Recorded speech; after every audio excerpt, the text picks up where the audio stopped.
Hej og velkommen til opskriften på det gode liv.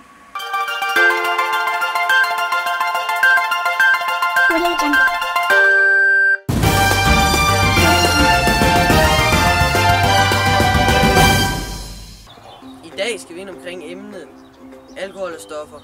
Jeg ved ikke selv så meget om det, så jeg spurgte en rusmiddelkonsulent og nogle elever på Sortebakkeskolen. Er det alle misbrugere, som kan få hjælp?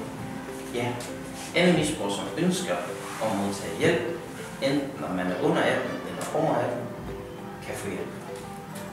Hvad gør den største forskel på? Men den største betydning, tænker jeg, det er netværket. Hvad kender du til? LSD, heroin, kokain, hash. Er der nogen, som du har hjulpet ud af misbruget, som så er faldet i det igen? Ja. Det er der desværre rigtig mange, som har tilbagefald efter en behandling, kommer ud. Måske har de forændret netværk, måske kommer de tilbage til det, de forlod, inden de kom i behandling, og så vender de tilbage, og så er der desværre rigtig mange, der får tilbagefald. Men heldigvis, så kan man arbejde videre efter et tilbagefald og arbejde med nogle, altså se på, hvad er det, der gjorde, at jeg fik tilbagefald? Hvad er det for nogle tanker, jeg fik, da jeg fik tilbagefald? Og så arbejde med det, så man sådan set laver det om til noget positivt, at man har været faldet i igen. Så siger okay, næste gang, så ved jeg, at jeg måske skal håndtere det anderledes. Så det er ikke kun negativt, folk de har tilbagefald, men der er mange, der har. Hvad synes du om alkohol? Jeg synes, alkohol, det er... Så det er meget godt en gang, men man skal nok ikke drikke hver weekend, fordi så tror jeg, man bliver rigtig usund. Hvorfor tror du, folk tager stoffer? Nogle gange tror jeg godt, det kan være, fordi de er stresset eller gruppepres. Og hvor vi kommer ud af sit misbrug?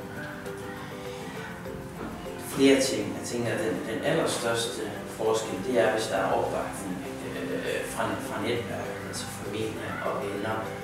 Så er det selvfølgelig også noget med, at den unge er klar og motiveret til at modtage behandling. Hvorfor tror du, at folk tager stoffer? Fordi de har et dårligt liv. Måske de er fulde.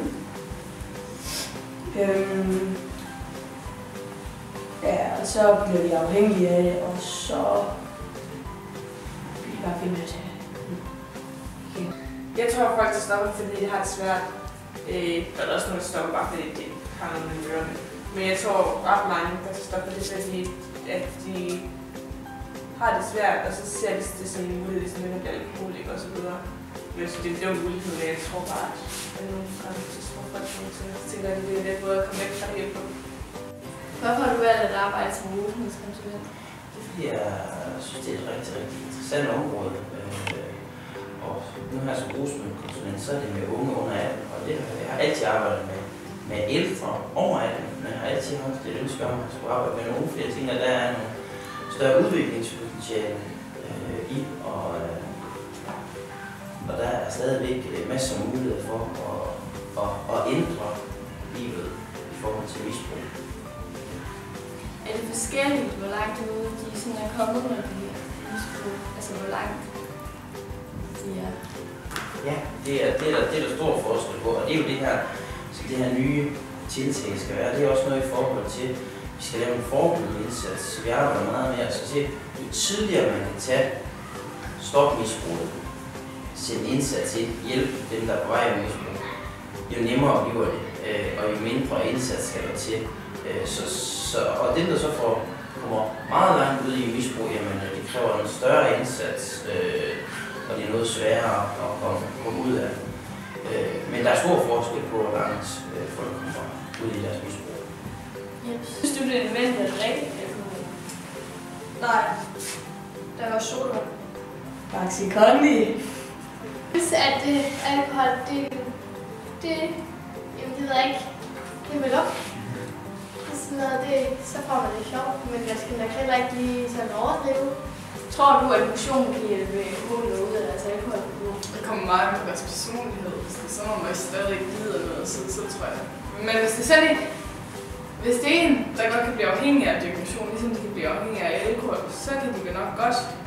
Men hvis det er sådan en, der ikke gider det, så...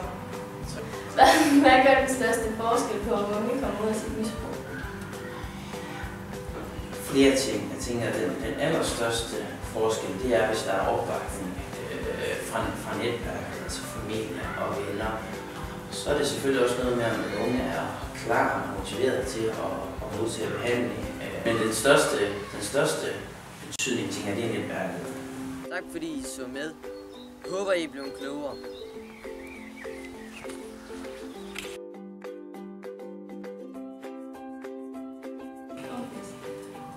Hvad synes du om stoffer? Jeg tager det ikke. Snakker om krigsstoffer. Du er så dårlig, hva'? Det her det er simpelthen så plat, at det er helt godt nok. Det skal bare overhovedet ikke vises til nogen. Hallo, du skal ikke regne Nadia.